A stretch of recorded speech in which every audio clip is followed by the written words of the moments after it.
Boa noite, amigos do YouTube. Sejam bem-vindos ao canal TI Sem Depressão. Aqui quem fala é o Cadu. E hoje eu venho compartilhar com vocês como instalar do zero e configurar o OBS Studio. O motivo da criação desse vídeo foi um feedback que eu recebi dos amigos de que eles estavam encontrando dificuldade com as opções existentes no site de download. Então eu resolvi refazer esse material, incluindo também essas etapas. Vamos a elas. Abra, por favor, o seu browser.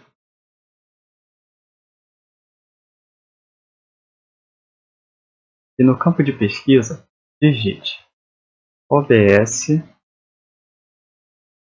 Studio. E pressione o Enter. Ao invés de ir nesse primeiro item que aparece, direcionaria para a área de plugins, vem nesse segundo aqui, que vai te direcionar direto para os downloads. Pode clicar.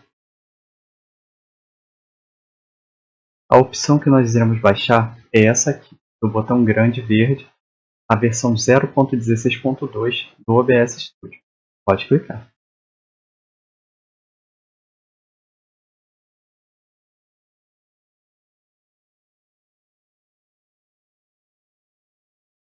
Pronto.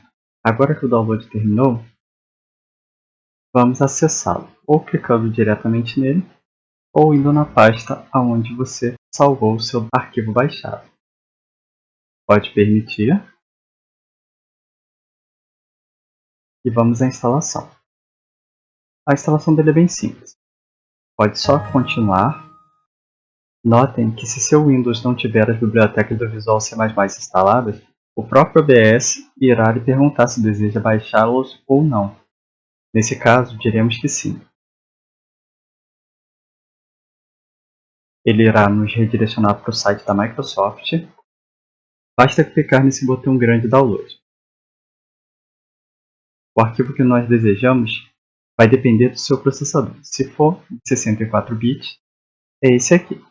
Se for um processador de 32 bits, será esse daqui. No meu caso, como estou rodando em um micro de 32 bits, eu vou pegar a versão x86.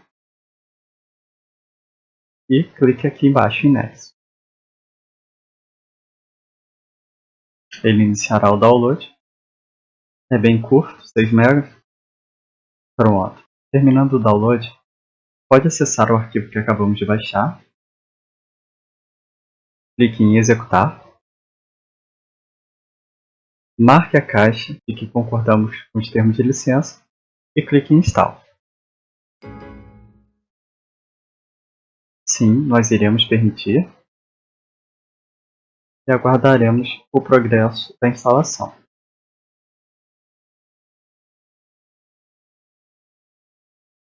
Pronto. Agora que a instalação terminou, clique em Close e vamos voltar ao OBS. Deixa eu minimizar essa janela, acessar minha pastinha de downloads e vamos acessar novamente a nossa instalação do OBS Studio, agora que já temos as bibliotecas do Visual C++ instaladas. Pode clicar que sim. Clique em Next, nessa primeira tela. Reparem, nesse sistema operacional que acabei de instalar do zero, ele ainda não tinha também o DirectX. Então o OBS nos informa que precisa deles e nos pergunta, deseja baixá-los? Sim, precisaremos baixá-los também. Eu estou deixando as abas abertas aqui em cima, só para ficar bem claro a nossa ordem de download. Iniciamos pelo OBS, ele nos pediu as bibliotecas Visual C++, e agora nos pediu as do DirectX. Reparem que ele já baixou aqui embaixo. Pode dar um clique no arquivo que acabamos de baixar. E sim, nós iremos permitir essa instalação do DirectX. Marque a bolinha de que aceita o contrato, clique em avançar. Lembre sempre, se for instalar alguma coisa, de verificar se não tem essas barras de hardware. No caso, desmarque essa barra de instalação do Windows, pois provavelmente você não deseja instalar essa barra no seu browser. e clique em avançar. Ele iniciará a instalação.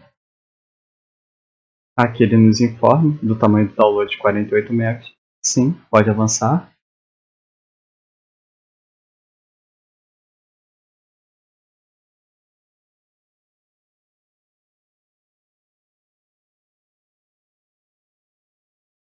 Agora ele começa com a instalação dos componentes.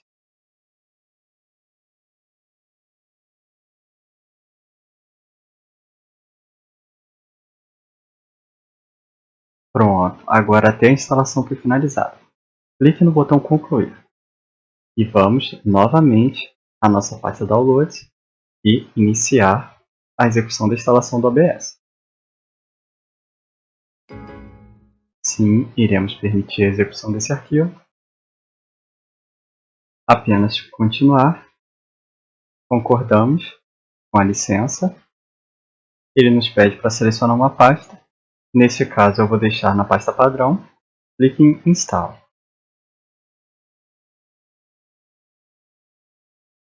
Pronto, concluímos a instalação do OBS Studio. Notem que por padrão a caixa de execução do OBS quando clicarmos em Finish vem ativada. Eu vou deixar assim mesmo e clicarei em Finish. Agora, essa nossa pasta de downloads não será mais necessária, nem os 3 sites que nós utilizamos para baixar o OBS, depois as bibliotecas, o Visual C++, e depois o DirectX.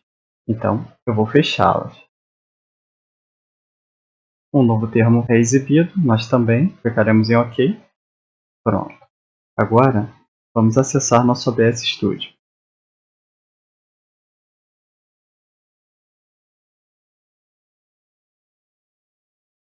Com ele aberto pela primeira vez, a primeira coisa que vocês precisam fazer é vir aqui no botão Configurações. Aqui nessa primeira tela, não há nenhuma configuração essencial a ser realizada. Se você desejar marcar essa opção aqui para gravar automaticamente quando estiver fazendo transmissões, você pode marcar, mas é opcional, pois boa parte dos serviços, quando você realiza o stream, o próprio serviço já faz uma gravação para você e disponibiliza no canal de transmissão. No meu caso, eu não irei marcar essa opção.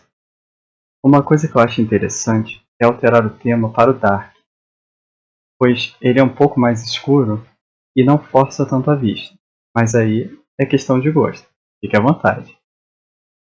Agora vamos para uma aba que você com certeza precisará configurar, é a aba Saída. Eu pulei a aba Stream de propósito, pois não é o objetivo desse tutorial a configuração de Stream. Ela merece uma atenção e um tutorial especialmente dedicado a ela. Aqui na nossa aba Saída, a primeira coisa que você fará é mudar o modo de saída de Simples para Avançado, pois é muito interessante ter acesso a algumas opções que só aparecem nesse modo. A aba de transmissão vai ficar para um futuro vídeo e fará par com a opção Stream. Nesse caso, mude só para a aba Gravação. Aqui na aba Gravação, você manterá o tipo como padrão, selecionará uma pasta para onde os arquivos gravados irão. No meu caso, eu vou deixar User padrão vídeos mesmo. Virá no formato de gravação do arquivo e escolherá a opção MP4. Por que MP4? Porque ele é o formato padrão aceito para o YouTube e ele funciona muito bem com renderizadores e outros aplicativos para edição de imagem que você venha utilizar no futuro. Por exemplo, se você escolhesse o FLV, você não conseguiria botar mais de uma faixa de áudio, teria sérias dificuldades para renderizar, para fazer edições, então não vale a pena. Use o MP4 e você estará bem. Faixas de áudio. Nesse caso, eu tenho 2 dispositivos espetados, então eu marcarei aqui a segunda faixa de áudio. Por quê? Eu pretendo colocar uma faixa de áudio para o áudio que sai do computador e uma segunda faixa de áudio para o áudio que entra do microfone. Mais à frente, eu comento um pouco sobre isso. O encoder. Nós utilizaremos o X264. Ele funciona muito bem, os vídeos ficam bastante fluidos e ele é plenamente aceito pelo YouTube. Então, eu recomendo que sempre utilizem o X264. O redimensionamento de saída não é obrigatório nesse momento, pois na aba Vídeo nós já vamos escolher o formato de saída. Então, pode deixar ele assim por enquanto. No controle da taxa de bits, eu recomendo a vocês utilizar o CBR, pois ele usa uma taxa constante de bitrate, o que significa que seu vídeo não vai ficar oscilando entre uma qualidade mais alta, uma qualidade menor, e nem vai dar uma sensação estranha de mudanças no aspecto do vídeo enquanto o usuário está assistindo. Aqui em taxa de bits, eu recomendo que vocês utilizem qualquer valor acima dos 14.000. 14.000 é um valor já agradável, deixa o seu vídeo com uma boa qualidade e um tamanho bem pequeno. Mas assim, se você tiver um computador mediano para potente, você pode utilizar aqui uma taxa de bits de 20.000. A qualidade dos seus vídeos irá aumentar e o tamanho também irá aumentar um pouco, mas nada de muito absurdo. Agora, se você tiver um micro muito potente, você pode alterar sua taxa de bits para uns 30.000. Por quê? A qualidade será muito boa, o seu arquivo final também aumentará um pouco, mas até compensa. Por padrão, eu vou voltar aqui para os 14.000. Intervalo de keyframe por segundo. O padrão é o automático. Só que o YouTube recomenda que você utilize 2 segundos de keyframe.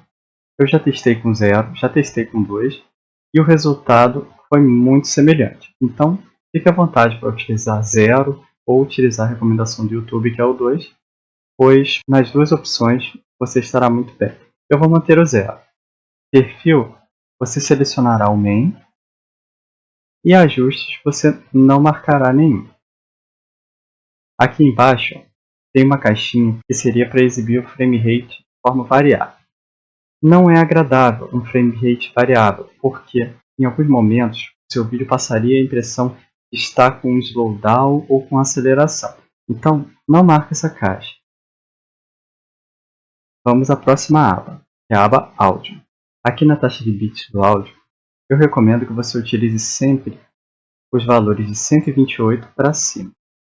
Para gravação de tutoriais, gameplays, pode usar o 128 mesmo, porque já é uma ótima qualidade e seus espectadores não irão notar diferença.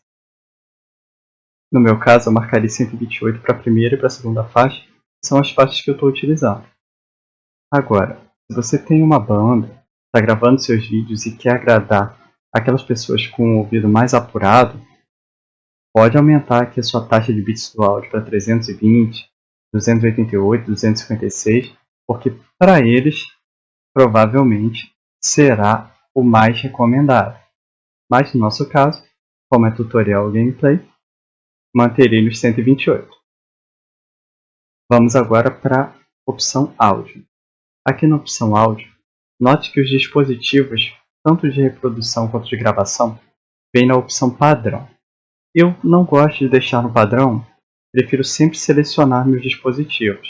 Então eu vou marcar aqui o meu dispositivo de saída para o desktop, que são alto-falantes padrão da Realtek.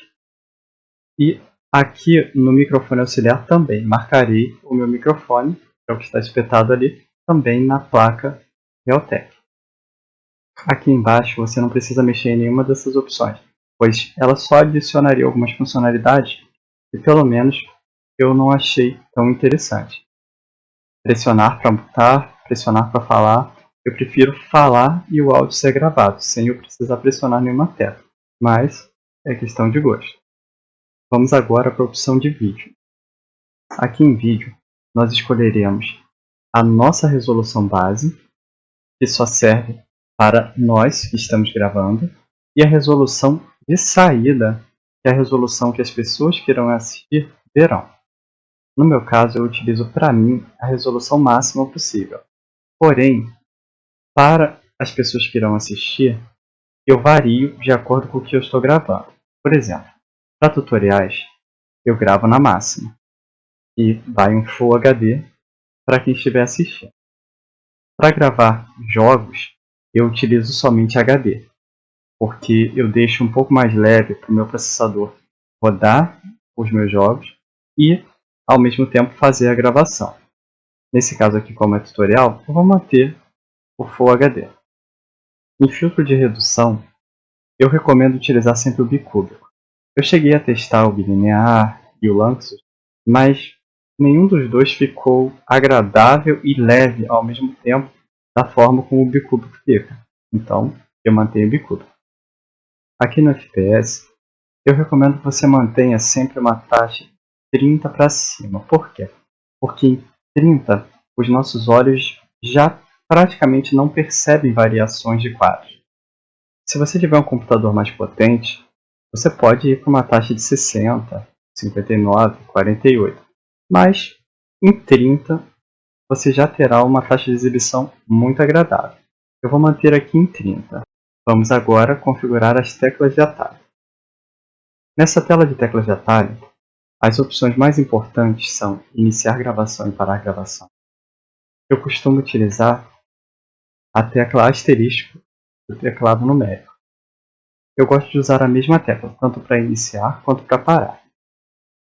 E outra opção também interessante, caso você faça stream, é marcar aqui uma tecla de atalho para iniciar a transmissão e parar a transmissão.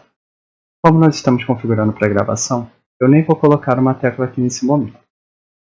Vamos agora para as opções avançadas. Prioridade do processo. Nós teríamos a opção aqui de colocar uma prioridade acima do normal, que faria com que o Windows dedicasse mais processamento, memória a ele. Só que, mesmo com a prioridade normal, a gravação já flui muito bem, então eu não considero vantagem alterar a prioridade desse processo. Eu vou manter no normal. Renderizador. Eu recomendo que vocês utilizem o Direct 3D devido à compatibilidade com aplicações 3D, jogos e a maior parte do que você venha a utilizar. Adaptador de vídeo. No meu caso, essa parte fica em branco, mas se você tiver uma placa top de linha da NVIDIA, aqui aparecerá um drive específico da sua placa, e eu recomendo que você utilize ele. Se você tiver uma placa top da AMD, também haverá aqui um driver da sua placa específica AMD top, e eu recomendo que você utilize ela. Como não é o meu caso, fica em branco. Formato de cor, espaço e gama, nós não precisamos alterar. Aqui também, formatação de nome não. Atraso na transmissão é assunto para um vídeo futuro de stream. Reconectar a mesma coisa. Pode clicar em aplicar. Pode clicar em OK. Pronto. Agora que clicamos no OK, voltamos à tela inicial do OBS. Ainda há um detalhe que você precisa configurar para que seu áudio funcione bem e em duas faixas separadas. Nós viremos aqui na opção Mixer. Notem que por padrão ele já reconhece o nosso microfone e nosso áudio do desktop. Só que isso ainda não é o bastante para que a gravação ocorra em duas faixas. Reparem aqui no canto direito que ele marca todas as 4 faixas para todos os 2 dispositivos. Dessa forma, ele não conseguirá dividir seu áudio em faixas. O que você irá fazer é deixar somente uma faixa para cada um desses 2 dispositivos. Por exemplo, aqui meu microfone está na faixa 2 e meu áudio desktop está na faixa 1. Agora ele conseguirá fazer aquela divisão. Só para relembrar, essa configuração aqui do mixer funciona em par com essa configuração aqui da saída de gravação e com essa configuração da taxa de bits do áudio. As 3 funcionam em par. Tudo bem. No microfone, eu também tenho o hábito de vir aqui nas propriedades e sempre checar se o meu microfone está marcado e não a opção padrão. Nesse caso já estava. Ótimo, ok. Pronto. Agora nós podemos começar a incluir elementos na nossa tela de gravação. Aqui na parte de fontes, você clicará com o botão direito e adicionará o que você deseja gravar. Por exemplo, se você quer gravar a tela, simplesmente com todos os objetos, clique em captura de tela. Ele te oferece um objeto captura de tela, pode clicar somente em OK. Tá vendo? Ele vai lhe perguntar qual monitor utilizar, no meu caso eu só uso um, é ele mesmo. E se você deseja capturar o cursor ou não. Pode deixar, já que é para fim de tutorial, é bem útil capturar o cursor. Pode dar um OK. Repararam? Ele já começou a capturar nossa tela. Então pessoal, essas eram as configurações para uso do OBS Studio. Eu realmente espero ter ajudado. Se vocês gostaram do vídeo, dá aquele apoio clicando no gostei e inscreva-se no canal. Até o próximo vídeo. Abraços!